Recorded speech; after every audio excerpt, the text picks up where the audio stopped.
खबर है मिर्जापुर से। विंध्याचल धाम में पहुंचे भाजपा के राष्ट्रीय महासचिव अरुण सिंह ने विरोधियों पर जमकर निशाना साधा। गौशाला से बदबू आने की बात पर कहा कि सबको सद्बुद्धि दे भगवान।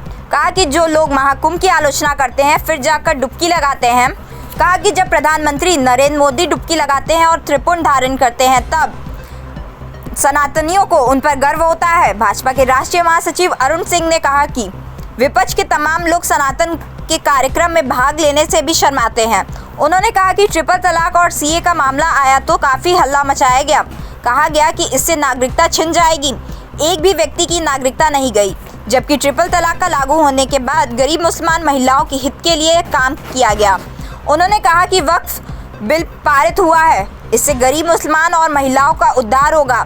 उन्होंने कहा कि विंध्य कॉरिडोर की कल्पना विपक्ष की सरकार में असंभव था। क्या प्रदेश की योगी सरकार और केंद्र की मोदी सरकार की सोच के चलते यह सपना साकार हुआ? भव्य और दिव्य विंध्य कॉरिडोर बनकर तैयार है, भक्तों की सहूलियत मिल रही है।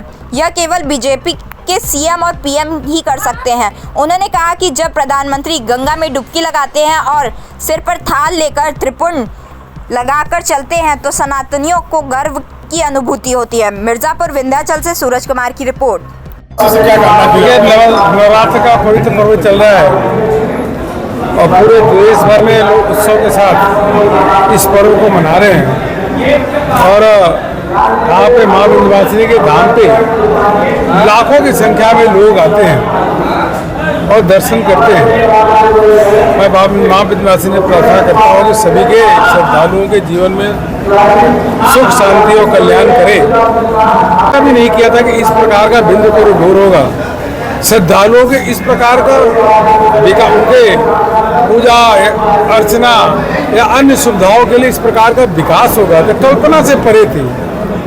यह जो श्रद्धालुओं के मन में एक सपना था उसको साकार करने का काम प्रदेश के यशस्वी मुख्यमंत्री योगी आदित्यनाथ जी ने किया है। हमारे विधायक जी का बहुत बड़ा उसमें प्रयास रहा है, रत्नाकर जी का। और आज दिव्य और भव्य विंध्य कॉरिडोर को जब हम देखते हैं तो यही कह सकते हैं कि इस प्रकार का कार्य केवल और केवल भारतीय जनता पार्टी के मुख्यमंत्री, भारतीय जनता पार्टी के हमारे नेता प्रधानमंत्री नरेंद्र मोदी जी, इन्हीं के माध्यम से हो सकता है और जो सब हो रहा है।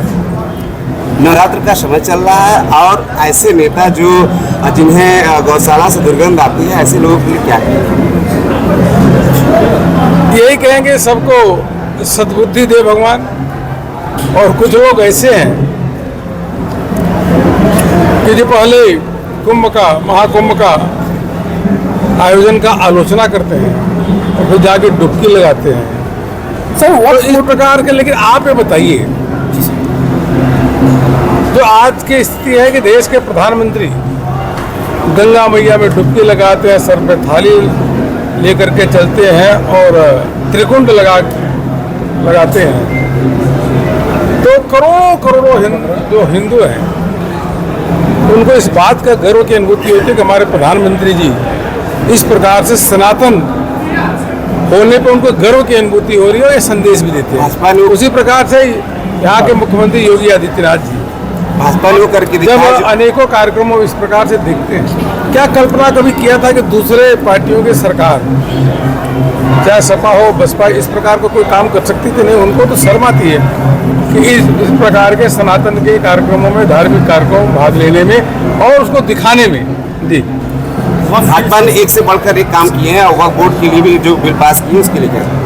देखिए, मैं इतना ही कहूँगा कि जब ट्रिपल तलाक का आया था और उसके बाद सीए का आया था, अनेकों ऐसे कानून जो है जो मुस्लिम के गरीब मुस्लिम महिलाएं हैं उनके हित के लिए आया, 370 आया, उनके हित के लिए आया। लोगों ने कहा था कि इससे मुसलमानों की नागरिकता छीन जाएगी। आज तक एक भी नागरिकता नहीं छीनी। ट्रिपल तलाक का उन्होंने आलोचना के विपक्ष के लोगों ने, लेकिन आज मुस्लिम महिलाएं खुश है। और यह मान के चले कि वक्फ बोर्ड का जो बिल यह जो पारित हुआ है, कल रात को हम लोग संसद में थे, 4 बजे तक थे, कल यह पारित हुआ है। इससे करोड़ों जो मुसलमान हैं गरीब मुसलमान महिला है उनके जीवन में उत्थान होगा और उसके साथ साथ जो बहुत सारे डिस्प्यूट है वो भी रिजॉल्व होंगे। बहुत बहुत धन्यवाद सर।